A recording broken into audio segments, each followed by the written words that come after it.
Assalamualaikum warahmatullahi wabarakatuh. Kami dari kelompok 4, kelompok Jating Pilaidai, akan mempresentasikan pemanfaatan sumber energi surya untuk mengatasi defisit energi listrik di Indonesia. Yang mana presentasi ini dari mata kuliah wawasan umum dan gagasan informatika. Adapun outline yang akan kami sampaikan pada presentasi kali ini yaitu ada perkenalan anggota, terus latar belakang, permasalahan dan tujuan, teknologi yang sedang tren, terus ada diskusi untuk teknologi di masa depan, ada riset, metode, kesimpulan, dan referensi. Untuk part yang pertama atau bagian yang pertama, kita akan perkenalan dulu anggota grup dari grup 4, yaitu ada Abi Ramadan, ada Bona Matanari, dan saya Merlin Mukhtar, serta ada Dita Mahendra, ada Kurnia Andini, dan Widiana Anggrain. Ya, untuk selanjutnya ada latar belakang. Mana latar belakang dari presentasi ini, dari topik ini yaitu energi itu kan merupakan suatu hal yang tidak dapat diambil dalam kehidupan manusia, yang mana hampir dari semua kegiatan manusia saat ini nggak terlepas dari penggunaan energi. Jadi penggunaan energi dari tahun 2009 sampai tahun 2019 diakibatkan oleh pertumbuhan ekonomi dan pertumbuhan penduduk yang terus-menerus. Saat ini kita lihat energi listrik yang dihasilkan itu masih menggunakan bahan bakar fosil yang pada akhirnya nanti habis jika diteruskan secara terus-menerus. Jika digunakan secara terus-menerus dan akan mengakibatkan generasi selanjutnya bisa mengalami krisis energi, terutama energi listrik. Jadi penggunaan energi alternatif di Indonesia ini juga dibilang masih kecil dibandingkan dengan kebutuhan energi dalam negeri. Oleh karena itu diperlukan sebuah cara untuk memanfaatkan energi alternatif yang melimpah dengan memikirkan keberlangsungan energi untuk generasi selanjutnya. Salah satu caranya ialah dengan memanfaatkan energi alternatif, khususnya energi surya, untuk mengisi defisit energi dalam negeri.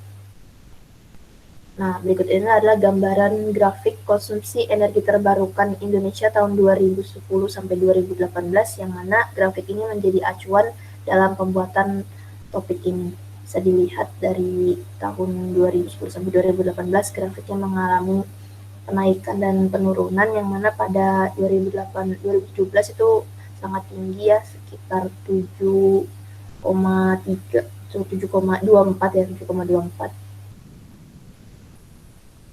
Ya, yang selanjutnya akan disampaikan oleh rekan saya. Silakan. Baik, terima kasih atas waktunya. Di sini saya akan menjelaskan untuk permasalahannya. Yang pertama itu ada bagaimana cara untuk memanfaatkan sumber daya alternatif energi cahaya matahari yang melimpah di Indonesia. Karena seperti yang kita ketahui, Indonesia saat ini masih menggunakan energi fosil untuk bahan bakar, maka dari itu Indonesia perlu mendapatkan sumber daya alternatif yang lain. Nah, selanjutnya, apa saja hambatan dalam mengimplementasikan pemanfaatan sumber daya alternatif energi cahaya matahari? Untuk menangani hambatan tersebut, sebagai mahasiswa diharapkan mampu membantu menangani hambatan tersebut. Next. Nah, di sini ada pun tujuannya. Yang pertama itu menentukan beberapa cara untuk memanfaatkan sumber daya alternatif energi cahaya matahari yang berlimpah, khususnya di Indonesia. Contohnya itu seperti pemanfaatan sumber surya untuk mengatasi defisit energi listrik di Indonesia. Nah, untuk selanjutnya itu dapat ditemukan beberapa hambatan dalam pengimplementasian pemanfaatan sumber daya alternatif energi cahaya matahari. Maka diharapkan penyelesaian hambatan tersebut dapat diimplementasikan di Indonesia untuk upaya pemanfaatan sumber energi alternatif lainnya. Oke, selanjutnya akan dijelaskan oleh teman saya.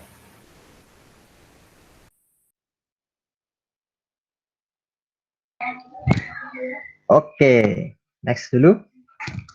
Jadi ini adalah beberapa tren teknologi yang kelompok kami usulkan. Yang pertama ada compressed air energy storage atau CAES. CAES ini sebuah konsep sederhana di mana udara dihisap ke atmosfer, kemudian dikompres menggunakan kompresor bertenaga listrik dan menyimpan energinya dalam bentuk udara yang ditekan. Dan Energi yang didapatkan dari mengubah energi soya menjadi energi listrik, kemudian akan disimpan dan bisa dibutuhkan energi tersebut dilepaskan lewati sebuah mesin yang menyerap energi yang sebelumnya berada di dalam udara dan mengubahnya menjadi energi listrik yang dapat dijalankan. Nah, cahaya sendiri biasanya disimpan di sebuah tabung atau yang lebih efektif di sebuah buah galam alami, karena nanti tingkat udaranya itu sangat rendah, jadi nanti oksigen bisa dimasukkan ke dalamnya dan bisa disimpan dan bisa dialiri listrik, dan nanti akan digunakan jika suatu saat nanti listrik di suatu tempat itu sangat sedikit atau sedang mengalami shortage dari sebuah listrik. Next. Nah, yang kedua yang kami usulkan adalah pembangkit listrik tenaga surya menagaram atau heliostat project. Nah, pembangkit listrik tenaga surya menagaram ini merupakan sebuah konsep pembangkit surya terkonsentrasi (CSP) dan terdiri dari lapangan besar yang di atasnya disusun banyak cermin untuk memusatkan sinar matahari guna memanaskan garam cair, yang kemudian menghasilkan uap super panas untuk menggerakkan turbin generator. Nah, di pengimplementasian sendiri ini ada beberapa teknik, khususnya teknik dalam mengalahkan cermin menggunakan image image image detection, yang dimana nanti cermin tersebut akan diarahkan menurut tingkat intensitas mataharinya, di mana nanti bisa mendapatkan cukup cahaya matahari untuk memanaskan garam tersebut. Oke, next.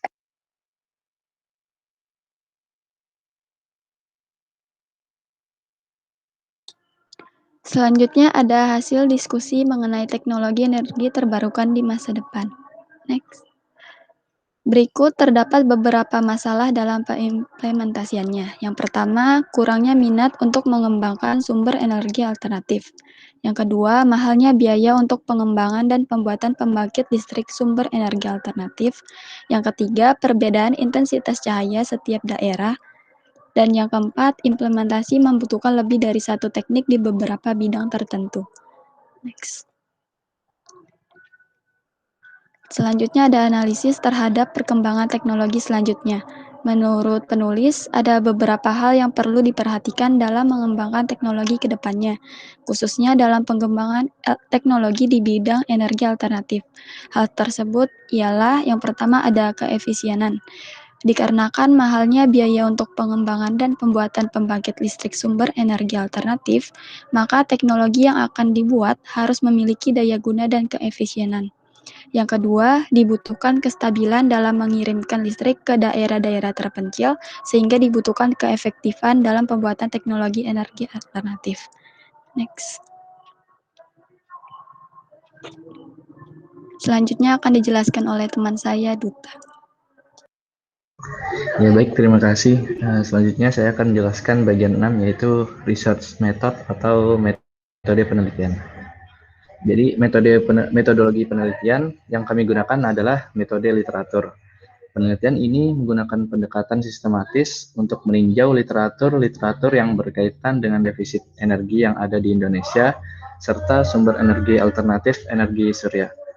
Systematic Literature Review yang disingkat SLR atau disebut tinjauan pustaka sistematis adalah metode yang mengidentifikasi, menilai, menginterpretasi seluruh temuan-temuan pada suatu topik penelitian dan untuk menjawab pertanyaan penelitian atau research question yang telah ditetapkan sebelumnya.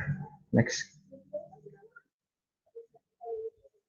Lalu ada alur metode penelitian. Jadi alur metode penelitian kami di sini ada 3. Yang pertama ada latar belakang, yaitu kami melakukan mengidentifikasi permasalahan yang ada serta melakukan peninjauan terhadap literatur yang berkaitan. Lalu alur yang kedua, kami mencari tren. Setelah mengidentifikasi permasalahan, kemudian mencari tren untuk dapat memecahkan masalah yang dirumuskan. Alur yang ketiga adalah menganalisa masalah. Terakhir, menganalisa masalah terhadap pengimplementasian sekaligus menganalisa perkembangan teknologi. Oke, next. Ya, part selanjutnya akan dijelaskan oleh teman saya, Kurnia. Baik, di sini saya akan menjelaskan kesimpulan. Next. Adapun kesimpulan yang didapat dari paper ini yaitu dalam menyelesaikan masalah mengenai defisit energi yang ada di Indonesia. Penulis mengusulkan untuk memanfaatkan sumber energi alternatif, khususnya energi surya.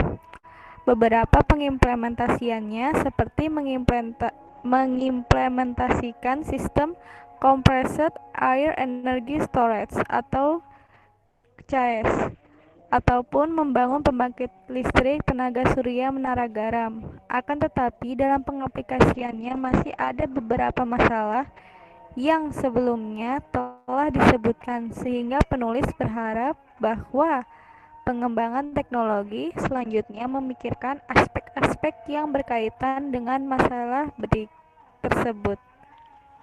Sekian dari saya. Next.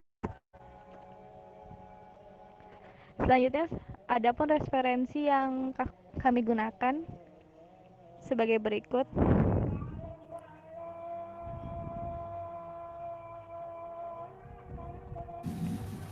Baik, itulah yang dapat kami sampaikan. Kurang lebihnya mohon maaf. Semoga topik ini dapat diimplementasikan dalam kehidupan nyata di masa depan untuk membantu perkembangan energi terbarukan di Indonesia.